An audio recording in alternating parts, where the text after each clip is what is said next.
Custo de vida, emprego e desemprego, cesta básica, tarifas públicas, salário mínimo. Agora, na Brasil Atual, a análise do DIEESE. E nós vamos fazer contato agora com o diretor técnico do DIEESE, Fausto Augusto Júnior. Bom dia, Fausto. Bom dia, Glauco. Bom dia a todos. Fausto, ontem foi um dia de paralisação dos servidores públicos. Também tivemos diversas manifestações no país contra a PEC 32, a chamada reforma administrativa. Você já falou sobre isso aqui no espaço do DIEESE, mas queria que você sintetizasse quais são os principais prejuízos dessa proposta que, como você mesmo já definiu, na prática faz parte de um projeto de desmonte do Estado. Fausto. Bem, Glauco, ontem foi um dia bastante importante, primeiro para mobilizar o conjunto de servidores contra a PEC 32 e também para minimamente levar esse debate para o conjunto da sociedade. Ontem, de alguma forma, a sociedade começou a tomar consciência que está em discussão no Congresso Nacional uma mudança na nossa Constituição que altera o papel do Estado. De certo modo, coloca o Estado a ser complementar, a ser subsidiário à iniciativa privada. O que isso significa? Significa que o Estado só vai poder entrar onde a iniciativa privada não quiser, não puder. De certo modo, levar ao ápice aí o processo de desconstrução do Estado e de privatização dos serviços públicos em geral na sociedade. Além disso, a PEC ela altera os poderes, a relação entre poderes ali entre o governo, entre o executivo, o legislativo e o judiciário, e dá muito poder ali, principalmente para o executivo, minimamente reorganizar o Estado ao seu bel prazer. Vamos lembrar que se a PEC for ela passar do jeito que foi pensada pela proposta do governo, o governo poderia, por exemplo, extinguir ministérios, extinguir universidades, extinguir cargos, sem minimamente discutir isso com o legislativo. E na outra ponta, a questão dos servidores, de certo modo, a PEC faz o quê? Ela quebra o que a gente chama de regime jurídico único, ou seja, uma forma efetiva de contratação via concurso, e ela acaba com a estabilidade do servidor. Então, acho que esse é o núcleo aí da reforma. E o que isso tem a ver com a vida da gente, de alguma forma, essa questão do servidor? A partir do momento que você diminui o papel aí do concurso público para o processo de entrada, a gente vai assistir, em grande medida, o retorno ali dessa lógica coronelística, dessa lógica em que o poder ali, quem está exercendo o poder naquele momento, ele se coloca aí perante o conjunto da sociedade e se utiliza isso enquanto força, enquanto mecanismo de troca e de barganha. Nós vamos voltando aí os currais eleitorais, etc., caso essa PEC continue, essa PEC passe. E do ponto de vista aí da estabilidade, a gente vai assistir a perda aí da continuidade dos serviços, a perda do que a gente chama de Estado mesmo. O que é essa ideia de estabilidade no Estado? Ela tem a ver com o impedimento de perseguição política, o impedimento de que quem está no poder simplesmente altere todas as políticas públicas a depender da sua visão de mundo, e essa estabilidade do servidor público que garante esse tipo de continuidade, que garante que o serviço público não pare a depender de quem esteja no Estado. A gente já viu em várias prefeituras, aí, por exemplo, quando muitas vezes o prefeito, ele é retirado ali do cargo por uma questão jurídica e etc., e o Estado continua funcionando. E o Estado continua funcionando por quê? Porque o Estado mantém uma burocracia racional, uma burocracia que funciona minimamente a partir das formas como o Estado se organiza pelo direito administrativo. E a reforma administrativa mexe em tudo isso. Flexibiliza, retira direitos dos servidores, acaba com a estabilidade, amplia poderes aí para o executivo, e aí vai reconstruindo um Brasil que a gente deixou para trás há muito tempo, os debates da Constituição de 88. A busca de um Estado democrático, social e de direito passa necessariamente por um Estado forte, um Estado organizado e minimamente servidores públicos concursados, servidores públicos estáveis e que de alguma forma são o braço aí que efetiva o direito social para o conjunto da população brasileira.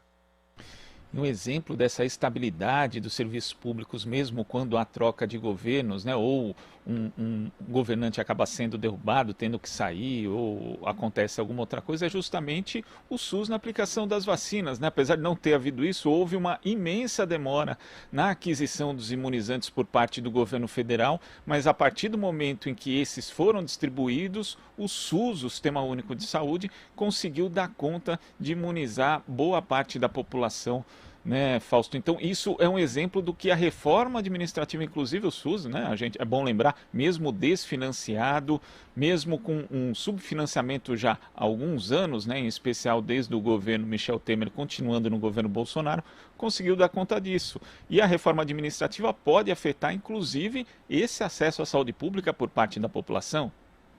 E isso é bom, a gente estava ouvindo agora aí na programação da rádio a discussão aí da CPI, né? Vamos lembrar que uma boa parte da discussão da CPI aparece por denúncias dos próprios servidores em relação a como as compras ali em relação às vacinas, a Covaxin, estava tendo, vamos dizer, alguma forma de relação não republicana.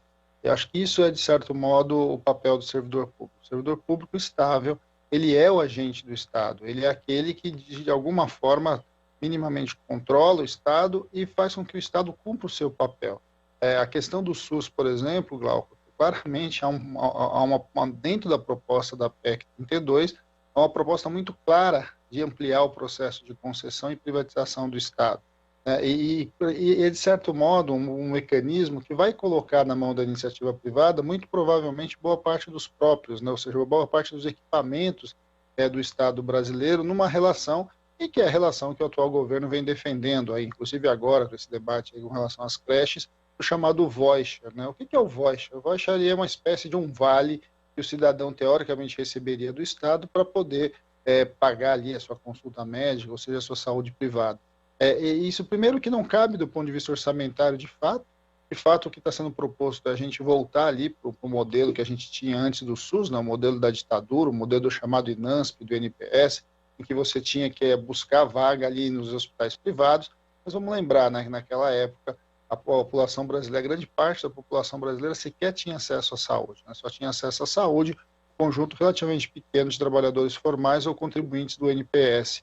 Essa mudança da universalidade do direito da saúde foi algo bastante importante da Constituição de 88 e só foi viabilizado por um Estado democrático, social e de direito, que de alguma forma tem ali como base a estabilidade do servidor público, o concurso público e, de alguma forma, ali esse compromisso do Estado em manter as políticas públicas, uma política pública que está para além do governo A, do governo B, é, acima de tudo, uma política de Estado.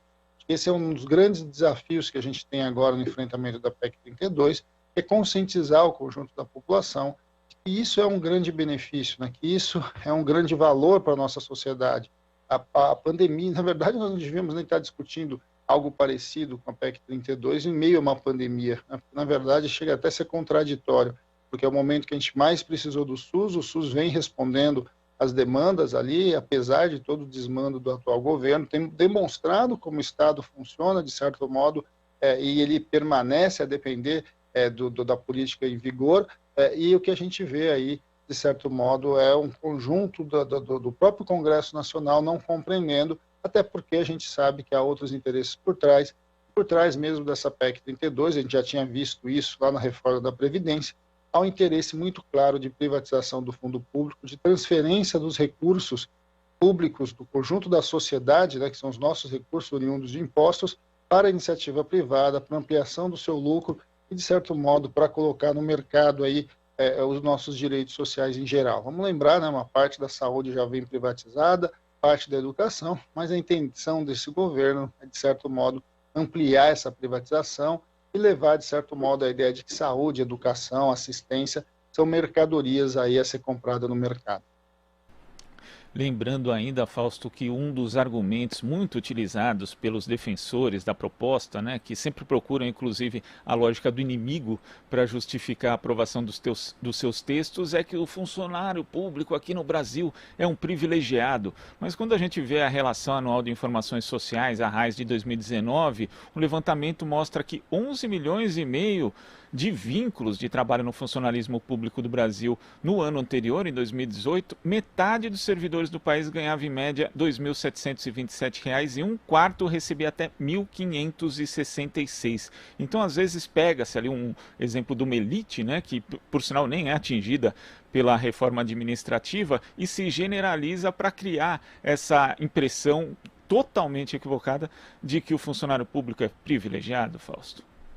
Bem, aí são os absurdos, né? E aí a gente tem trabalhado aí o embate com relação sempre às fake news, né? A gente sabe que esse debate aí sobre o servidor privilegiado é algo que vem desde os anos 80. Na verdade, o servidor público é aquele que, de certo modo, garante para a gente que a gente tenha professor na escola, que a gente tenha um posto de saúde que esteja funcionando, um hospital, apesar dos dilemas e dos problemas, e é óbvio, né? Uma população bastante extensa, uma população de renda baixa, e, de alguma forma, uma saúde, uma educação subfinanciada. Apesar de tudo isso, o SUS funciona, as escolas abrem, e aí isso vai demonstrando um pouco os nossos dilemas, né? O quanto falta informação. É como você lembrou, a grande maioria dos servidores públicos são servidores municipais, esses servidores recebem muito pouco, recebem em torno de 2 salários mínimos na sua grande maioria, a grande maioria também dos servidores estão vinculados à saúde e educação, também a grande maioria, Glauco, quase 80% dos servidores não recebem mais do que 4 salários mínimos. Então, quando a gente vai olhando, né, essa ideia, né, de conjunto aí de privilégios, é na verdade o contrário, né? O servidor público não tem direito a hora extra, o servidor público não tem fundo de garantia, não tem seguro-desemprego caso ele perca o seu emprego, ele não tem vários dos direitos trabalhistas ali que estão consignados ali na CLT, basicamente em troca da própria estabilidade, né? Pouca gente sabe, ou pouca gente lembra, que servidor público muitas vezes trabalha muito mais do que a sua jornada e não tem nenhuma remuneração por isso.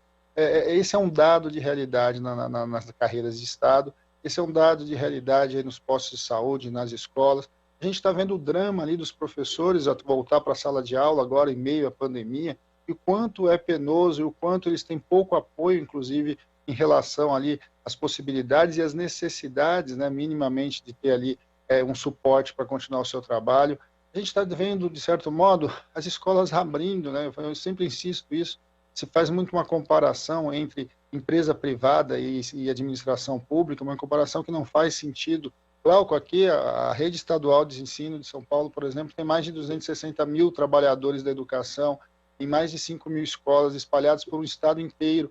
Essa é a realidade do serviço público, é bastante complexo, é bastante extenso, e vamos lembrar, né, todos os dias, 7 horas da manhã, as escolas estão abrindo, os alunos estão recebendo educação, os postos de saúde estão abrindo, enfim, tudo isso vem funcionando, nessa fala de que simplesmente o Estado não funciona. Não é verdade que o Estado não funciona, o Estado tem problemas, a gente tem várias questões para ser resolvidas, mas algo, por exemplo, a PEC nem toca no assunto.